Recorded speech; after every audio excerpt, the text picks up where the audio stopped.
नमस्कार, welcome back to Exemplar CH. Friends, PGT के तहत हम लोग जॉन कीट्स के कुछ इम्पॉर्टेंट वर्क्स को देख रहे थे। आज जॉन कीट्स से संबंधित कुछ इम्पॉर्टेंट वर्क्स हैं, स्पेशली 3 वर्क्स की बात करने वाले, तीनों नैरेटिव पोएम्स हैं। आइए वीडियो शुरू करते हैं। लाइक शेयर करना मत भूलिएगा। शुरू करते हैं सबसे पहले the eve of Saint Agnes. कह रहा है क्या? The eve of Saint Agnes Keats best narrative poem. तो कह रहा है कि सबसे बेस्ट यानी बेस्ट नैरेटिव पोएम है। इट इज़ रिटेन इन 1819, इसको ध्यान रखिएगा। पब्लिश इन 1820 यानी 1820 में पब्लिश होता है और 1819 में लिखा जाता है। नेक्स्ट बात कर रहे हैं कि it is about the elopement of 2 romantic lovers, Porphyro या फाइरो एंड मैडलाइन। यानी कह रहे हैं कि 2 रोमांटिक लवर्स की एक प्रेम कहानी है जो एक दूसरे के साथ भग जाते हैं। वो कौन है? तो एक है पोरफाइरो एंड मैडलाइन, ठीक है, या मेडलिन कह सकते हैं। मेडलिन और पोरफीरो जो है इनके जो है इन पे बेस्ड एक कहानी है, ठीक है। इनके इलोपमेंट की कहानी है जो एक साथ दोनों भग जाते हैं। The poem is based on the medieval superstition related to eve of Saint Agnes. तो कह रहा है कि सेंट एग्नेस से संबंधित एक मध्यकालीन जो सुपरस्टिशंस होता है ना, अंधविश्वास होता है ना, उस पर बेस्ड यह पोएम है। अब क्या है सुपरस्टिशंस, मैं उसके बारे में बात करने वाला हूँ। य young maiden if she fast and prays will have the visions of absent lover. कह रहा है कि अगर कोई कुंवारी जो मेडन होती है ना, कोई लड़की होती है ना, अगर वो व्रत रखती है और प्रार्थना करती है तो रात के जो स्वप्न होते हैं ना, स्वप्न में उसके जो अनुपस्थित लवर होते हैं ना, उसका स्वप्न देखते हैं लोग। कहने का मतलब ये है कि अगर वह व्रत रखती है और प्रार्थना करती है तो रात के समय में स्वप्न में उसका जो अब्सेंट लवर है वह आता है, दिखाई देता है सपने में। Madeline keeps fast and prays, और यह सोच करके मेडलिन भी व्रत रखती है और साथ ही साथ प्रार्थना करती है। उसके बाद सी गोज़ टू बेड, वह बिस्तर पे जाती है और बिस्तर पर जाने के बाद क्या होता है? Her lover Porphyro enters her bedroom and elope with her. कह रहे हैं कि ये हकीकत हो जाता है कि उसका जो लवर है पोरफीरो वह इंटर्स करता है उसके बेडरूम में और उसे लेकर के भाग जाता है। The poem is known for its sensuousness, ठीक है, एक कामुकता की, इस पोएम की कामुकता के लिए जाना जाता है यह पोएम। इट्स ड्रीमी एटमॉस्फियर, एक स्वप्न का वातावरण रहता है। एंड इट्स मेडुअल कलरिंग, और मध्यकालीन जो रंग है इसमें दिखाई देता है। It has the colour of Spenser Faerie Queene. आपको बता दें स्पेंसर का जो इपिक पोएम है ना, फेरी क्वीन, उसका भी रंग दिखाई देता है इस पोएम में। It is written in Spenserian, ये स्पेंसरियन है, स्पेंसरियन स्टेंजा, स्पेंसरियन स्टेंजा में भी ये लिखा गया है, इसको भी ध्यान में रख सकते हैं किट्स के द्वारा। It's narration is smooth and full of life, और कह रहा है कि इसका जो नरेशन है यानी कहानी वो बहुत ही स्मूथ है और फुल ऑफ लाइफ मतलब जीवन से भरा पड़ा है। The ward my heaven and I thine eremite, और कह रहा है कि तुम, ये उसकी लाइन है कि द वार्ड माई हैवन मतलब तुम मेरा क्या हो? स्वर्ग हो। एंड आई दाइन, और मैं तुम्हारी क्या हूँ? इरेमाइट। इरेमाइट का मतलब होता है सन्यासी, मैं तुम्हारा सन्यासी हूँ। यानी तुम मेरे लिए क्या हो? स्वर्ग हो और मैं तुम्हारा सन्यासी हूँ। इस तरह की लाइन उसमें दिया गया है, the eve of Saint Agnes, ठीक है फ्रेंड्स। नेक्स्ट वर्क की बात करते हैं, लामिया। लामिया एक इंपॉर्टेंट पोएम है, नैरेटिव पोएम है जॉन कीट्स के द्वारा। आइए शुरू करते हैं। Lamia is Keats narrative poem. It is written 1819 and publish 1820। तो अगर लिखने की बात है, कंपोजिंग की बात कर रहे हैं तो 1819 है, पब्लिशिंग डेट सेम है 1820 है, इसको भी ध्यान में रखिएगा। हम बात कर रहे हैं लामिया का, ठीक है, लामिया का। और it is based on Burton's the anatomy of melancholy.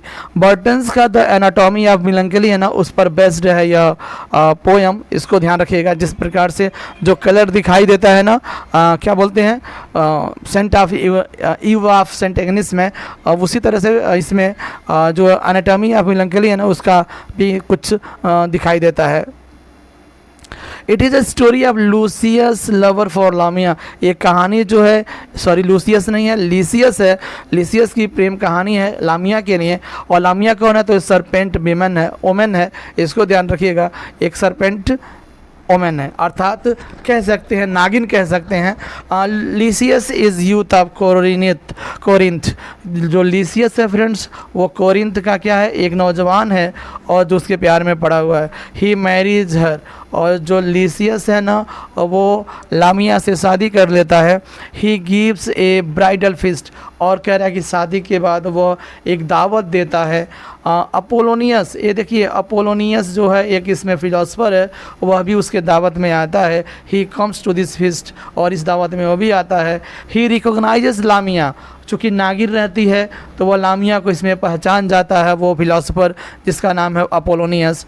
Who request him to be silent, और लामिया जो है वह रिक्वेस्ट करती है कि वो चुप रहे, कुछ ना बोले, बट ही रिफ्यूजेस, लेकिन वह मना कर देता है, ठीक है।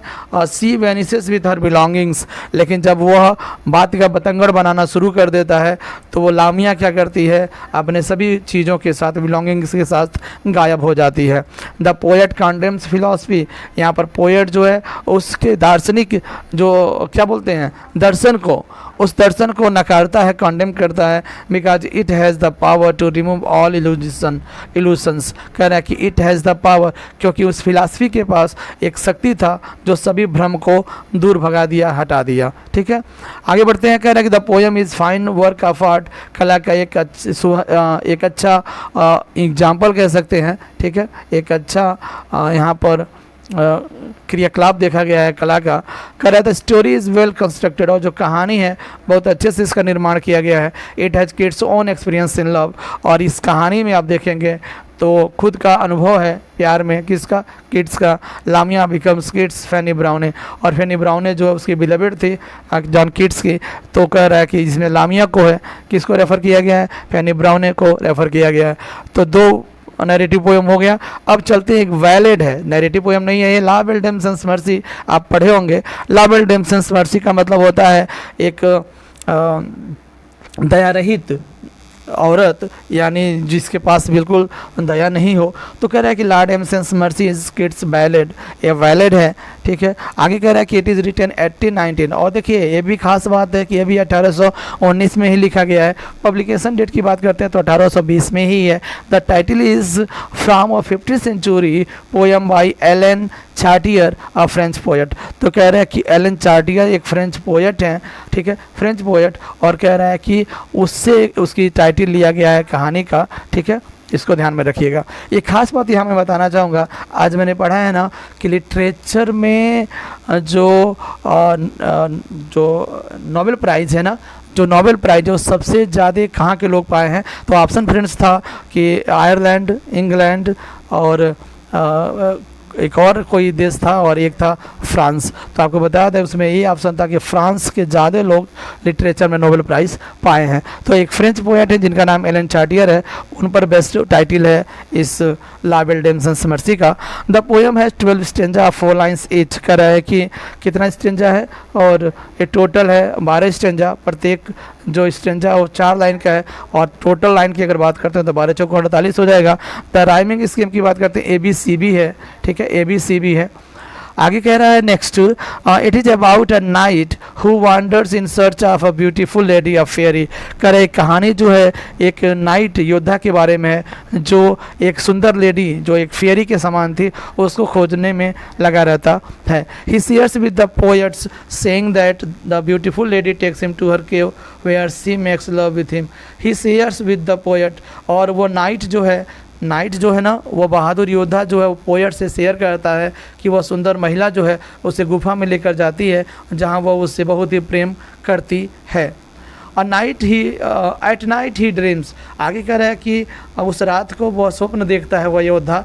The pale warriors and kings warn him, और कह रहा है कि जो पीले पड़े हुए योद्धा हैं और जो राजा है ना उस योद्धा को, यानी जो नौजवान योद्धा है उसे चेतावनी देते हैं कि he is in the power of the beautiful lady without mercy, कि वह एक बिना दया रहित, यानी दया रहित औरत के सुंदर शक्तियों में फंस गया है, ऐसा वो वॉरियर्स और किंग्स जो हैं वो बता रहे हैं। ही वेक्स अप, वो जग जाता है स्वप्न से। He does not find the lady, उस महिला को ढूंढता है लेकिन वो उस महिला को नहीं पा पाता है। सिंस देन, तब से, he has been searching for the lady, तब से उस महिला को वो ढूंढ रहा होता है। द पोएम इज़ ऑटोबायोग्राफिकल, क्योंकि ये जो योद्धा है ना वो खुद जॉन कीट्स थे, इसलिए यहाँ इसे ऑटोबायोग्राफिकल बोला गया है। It shows Keats own love for Fanny Brown है। तो कह रहा है कि यह जो किड्स जो है इसमें अपना खुद का प्रेम दिखाते हैं, स्पेशली किसके प्रति, तो फैनी ब्राउन के प्रति। बिलेवेड थी जॉन किड्स की, इसको भी ध्यान रखिएगा। It has the medieval atmosphere of magic and mystery, यानी रहस्य और जादू का जो एक मध्यकालीन वातावरण में है यह poem. It shows the poet mastery over the ballad stanza, और कह रहा है कि पोएट के मास्टरी को दिखाया गया स्पेशली बैलेड में। ठीक है, जॉन कीट्स की बात किया जा रहा था। Question answer technique is unique, और इसमें जो क्वेश्चन आंसर की जो टेक्निक है वो बड़ा अद्वितीय है, मैचलेस है। द डिक्शन इज सिंपल, और शब्दों का जो चुनाव है वो बहुत ही सिंपल है। It shows a fusion sound and sense, और कह रहा है कि यह साउंड और सेंस यानी भाव और ध्वनि का जो फ्यूजन है यह भी यह कविता दिखाता है। तो फ्रेंड्स, आपको बताता जॉन कीट्स से संबंधित the eve of Saint Agnes, Lamia और La Belle Dame sans Merci by John Keats पर स्पेशली कुछ इंपॉर्टेंट फैक्ट्स थे। मिलते हैं नेक्स्ट वीडियो में, बने रहिए with Exemplar CH. Bye bye, have a nice day.